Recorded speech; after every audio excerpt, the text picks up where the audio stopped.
কি এমন বিশেষ আমল আছে তোমার, আমার একটু বলো, আমি ওই আমল করে জান্নাতি হতে চাই। আল্লাহু আকবার। এবার আনসারী সাহাবী মুখ খুললেন, উনি বললেন, ও ভাই আব্দুল্লাহ ইবনে আমর ইবনে আস, এমন কোন বিশেষ আমল আমার নাই।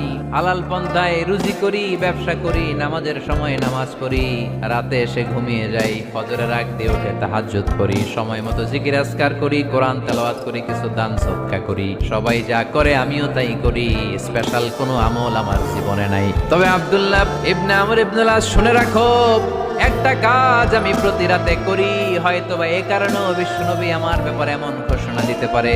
আব্দুল্লাহ বললেন, ও আনসারী সাহাবী, কি কাজ তুমি করো? এবার আনসারী সাহাবী বলতে লাগলেন, প্রতি রাতে যখন আমি আমার বিছানায় ঘুমোতে যাই, আমি কারো ব্যাপারে কোনো রাগ, কোনো হিংসা, কোনো ক্ষোভ অন্তরে নিয়ে ঘুমাতে যাই না।